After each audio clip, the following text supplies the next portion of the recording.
Hello everyone, welcome to our YouTube channel. आज बात करते हैं हडूप की। तो दोस्तों, Hadoop is open source framework. Hadoop क्या है? हडूप एक ओपन सोर्स फ्रेमवर्क है, मतलब हडूप को अपन फ्रीली यूज कर सकते हैं। इसके लिए अपन को पैसे देने की जरूरत नहीं है।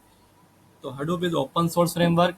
इट इज यूज्ड और design for storing and processing big data. तो हडूप का यूज क्या है भैया? क्या काम है हडूप का? हडूप का मेनली ये काम है, डेटा को स्टोर करना और डेटा को प्रोसेस करना, है ना।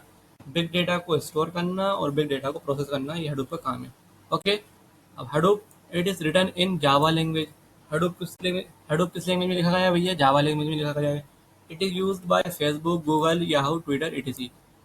तो भैया हडूप का इस्तेमाल किया जाता है फेसबुक द्वारा, गूगल द्वारा, याहू द्वारा, ट्विटर द्वारा और वगैरह वगैरह। Hadoop runs it runs on large clusters.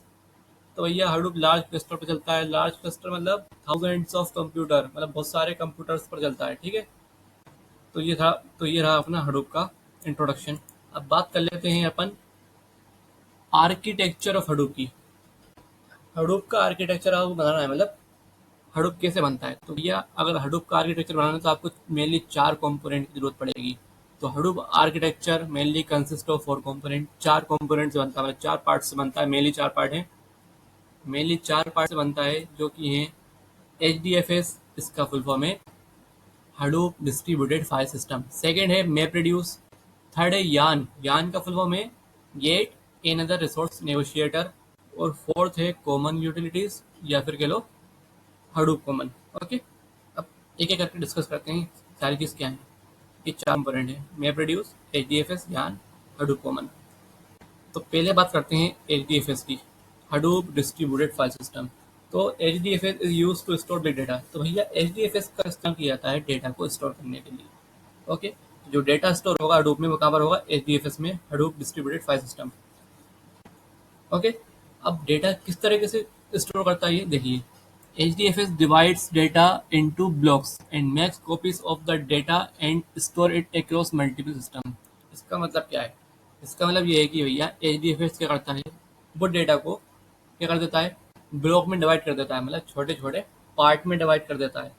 And makes copies of the data block, और डेटा ब्लॉक की क्या करता है, कॉपी बना के रखता है, ताकि अगर कोई सा ब्लॉक खराब हो जाए तो कॉपी से क्या कर सके, वो डेटा सुरक्षित रहे। और क्या करता है, ये कॉपीज बनाकर मल्टीपल सिस्टम में स्टोर कर लेता है। ये HDFS का काम है। तो ये HDFS का काम है। आए समझ में? बिग डेटा को स्टोर करना, डेटा को ब्लॉक में बांट देना और वो कॉपी कर कर दूसरे सिस्टम में, बहुत सारे सिस्टम में रख देना। अब even if one data node fails, अब क्या हो गया, मान लो एक डेटा नोड या एक डेटा ब्लॉक खराब हो गया, तो क्या होगा, data is not lost at any cost. तो भैया डेटा आपका गायब नहीं होगा। क्यों? क्योंकि आपके पास कोई अवेलेबल है उसकी, है ना। तो it makes HDFS fault tolerant. तो ये प्रॉपर्टी क्या करती है, HDFS को फॉल्ट टॉलरेंट बनाती है ना, गलती की गुंजाइश को कम कर देती है। तो भैया default size of data block is 128 MB। तो भैया क्या, जो डेटा को ब्लॉक में बांटता है कौन, HDFS, तो हर ब्लॉक का डिफॉल्ट साइज कितना रहता है, 128 MB रहता है। ओके। एग्जाम्पल देखिए कुछ इस तरह की। एग्जाम्पल ये रहा, मान लीजिए क्या, suppose our file size is 500 MB। मान लो अपने पास क्या, 500 MB का डेटा है ना, अपने पास जो फाइल है उसका साइज कितना है, 500 MB है। तो HDFS क्या करेगा, 500 MB डेटा को ब्लॉक में बांट देगा, block A, block B, block C और ब्लॉक D। और हर ब्लॉक में बाय डिफॉल्ट कितना डेटा जाता है, 128 MB जाता है, ठीक है।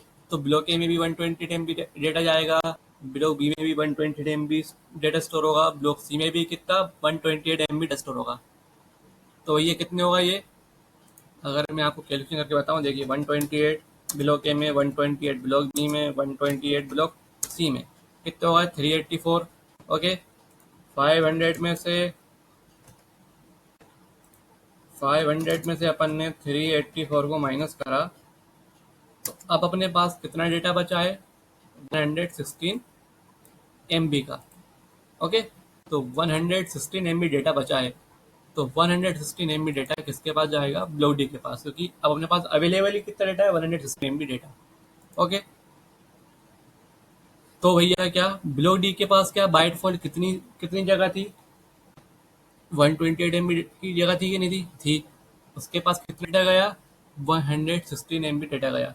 और कितना बचा, अब उसके पास स्पेस कितनी बची है, तो कर दो 128 MB से माइनस 116, 128 में से 116 जाएगा, कितना बचेगा बताइए। हाँ 12 MB बचेगा, कितना बचेगा, 12 MB डेटा, मतलब उसके पास क्या 12 MB की स्पेस अभी खाली है, वहां पर डेटा नहीं भरा।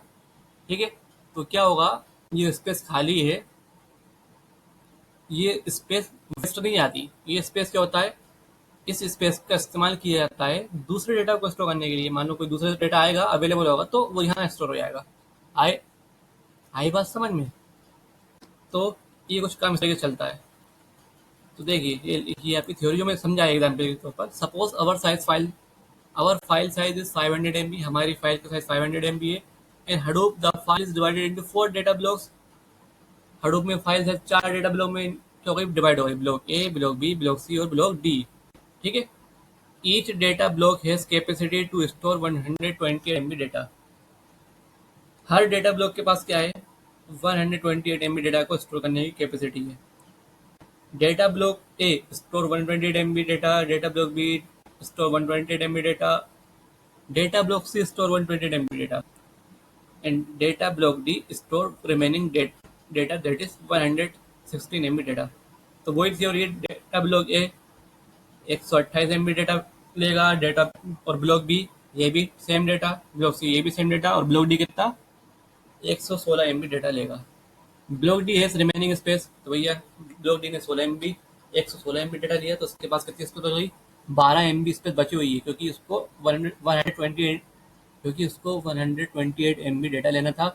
उसने कितना डेटा लिया, 116 MB डेटा, उसके पास स्पेस बची है 12 MB। This space is not wasted, note की स्पेलिंग यहाँ पर गलत लिखी है, एनओटी होती है, ओके, तो उसको सही कर लेना। तो this space is not wasted but this space is use to store another data. तो ये स्पेस बची है 12 MB की, वेस्ट नहीं जाती, इसका इस्तेमाल किया जाता है दूसरे डेटा स्टोर करने के लिए। ठीक है, तो this data is distributed in the blocks internally. तो ब्लॉक में डेटा क्या हुआ है, स्टोर हुआ है, इंटरनली स्टोर होता है। ठीक है, if user wants to access data then he can access all the data in a single file. अगर क्या हुआ, अगर यूजर को क्या हुआ, डेटा को एक्सेस करने की जरूरत पड़ी, तो क्या होगा, उसको ये पार्ट्स में डिवाइडेड डेटा नहीं मिलेगा, ये तो इंटरनली स्टोर हुआ है, उसको पूरी की पूरी क्या होगी, फाइल मिलेगी सिंगल। ओके, 500 MB की ये सिंगल फाइल मिलेगी उसे। आया समझ में। तो ये था अपना किसके बारे में, HDFS के बारे में। I hope you understand this topic. अब बात करते हैं नेक्स्ट टॉपिक की, जो कि है यान। सेकेंड कंपोनेंट है अपना यान। यान क्या है भैया, यान ये है कि भैया यान का काम क्या है, YARN is also known as map. Sir पहले यान को समझने से पहले मैप रेड्यूस समझ लेते हैं। ठीक है, मैप रेड्यूस क्या है भैया, मैप रेड्यूस यही, map reduce is a data processing tool which is use to process data. Map reduce क्या है, मैप रेड्यूस एक डेटा प्रोसेसिंग टूल है जिसका काम क्या है, डेटा को प्रोसेस कराना। तो कुल मिला के क्या, डेटा को अगर प्रोसेस कराना है तो किसकी मदद से कर सकते हैं, मैप रेड्यूस के, मैप रेड्यूस की मदद से। मैप रेड्यूस का काम क्या है, मैप रेड्यूस का काम है डेटा को प्रोसेस कराना parallelly. Okay, map reduce break down large data set into smaller parts. तो मैप रेड्यूस क्या करता है, जो लार्ज डेटा रहता है उसको स्मॉलर पार्ट्स में डिवाइड कर देता है, या फिर की वैल्यू पेयर में डिवाइड कर देता है। की वैल्यू पेयर क्या है अभी मैं बताता हूँ। ठीक है, तो मैप रेड्यूस को जो लार्ज डेटा मिलेगा वो उसको स्मॉलर पार्ट में, मतलब की वैल्यू पेयर के फॉर्म में डिवाइड कर देगा, बांट देगा, और उस पर क्या करेगा, फिर प्रोसेसिंग करेगा पैरेलली। आया समझ में। Map reduce has mainly two phases. Map reduce के मेनली दो फेज होते हैं। फर्स्ट फेज इज मैप, पहला फेज कौन सा होता है, मैप, जो उसके वर्ड में आ रहा है। ठीक है, and second phase is reduce, और सेकेंड फेज कौन सा है, रिड्यूस। तो मैप रिड्यूस दो फेज हैं, पहला फेज है मैप, दूसरा रिड्यूस। आए समझ में। Map phase process data in parallel, map phase क्या करता है, डेटा को पैरेलली प्रोसेस करता है। And reduce phase combine the result from map phase, और रिड्यूस फेज क्या करता है, डेटा को कंबाइन कर लेता है, जो रिजल्ट मिलता है मैप से उसको कंबाइन कर देता है। तो कुल मिला के इसमें ये होता है। तो देखो, in first phase map is utilized and in next phase reduce is utilized. First phase में मैप का इस्तेमाल किया जाएगा और सेकंड फेज में रिड्यूस का इस्तेमाल किया जाएगा।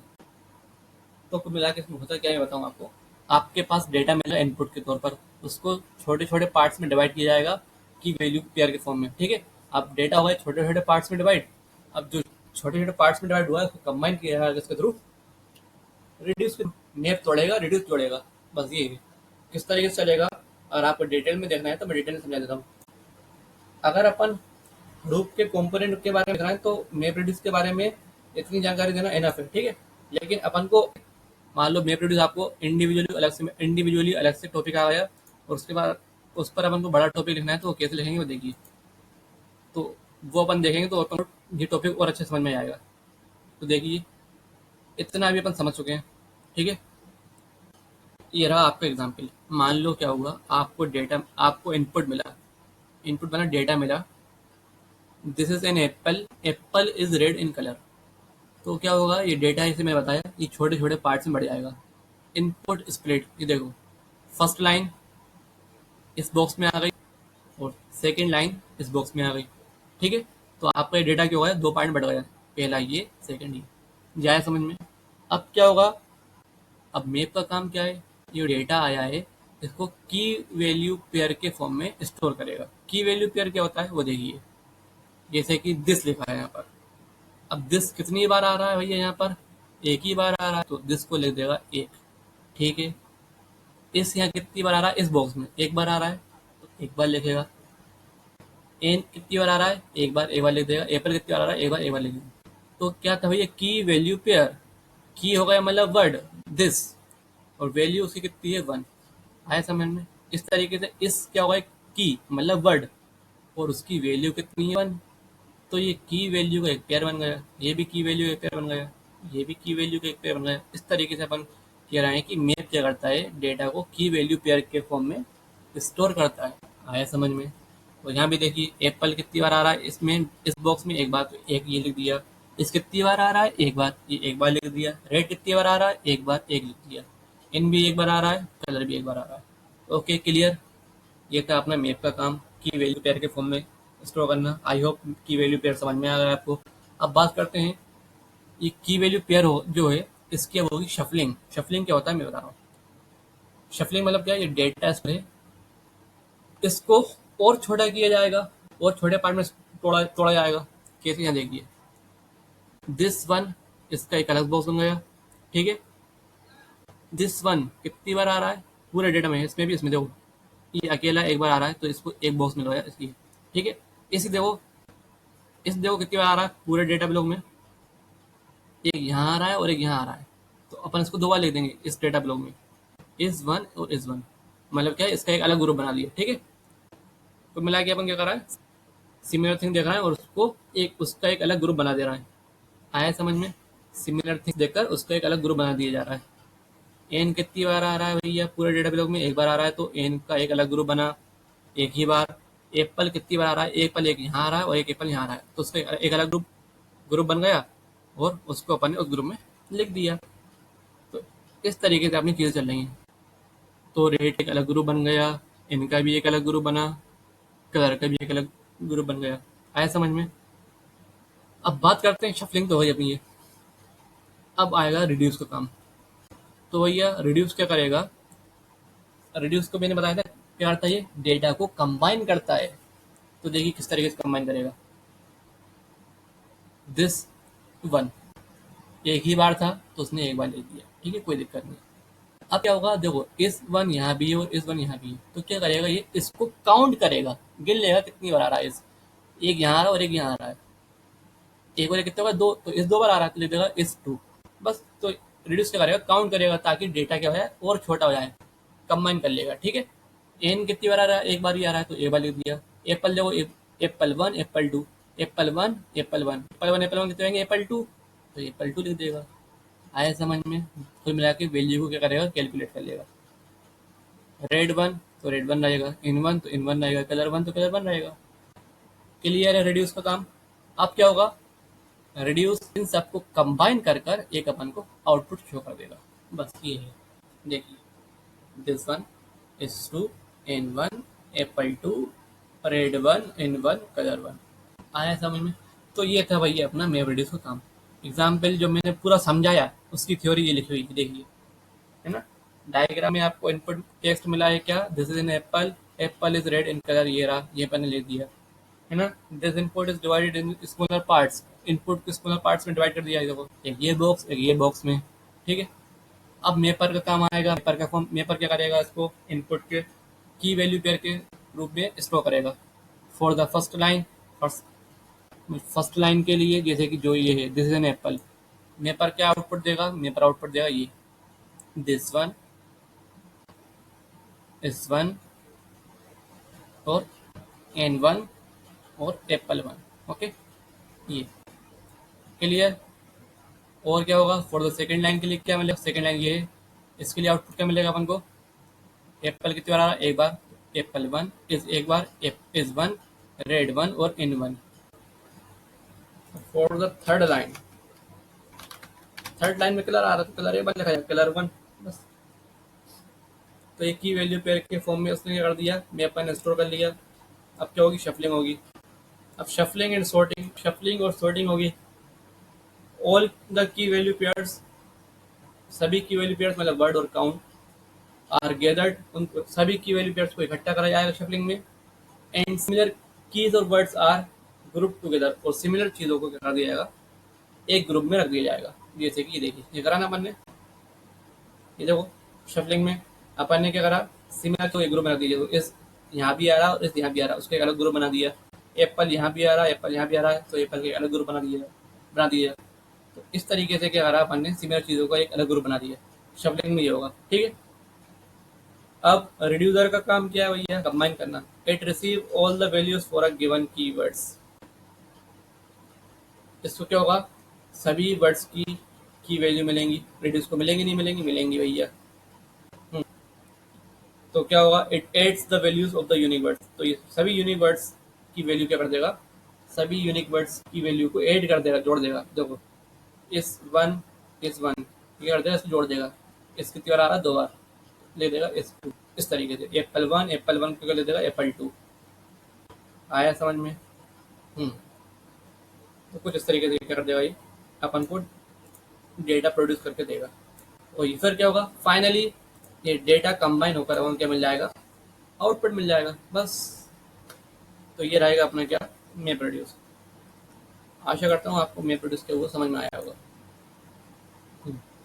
अब मैप रिड्यूस तो अपना हो गया,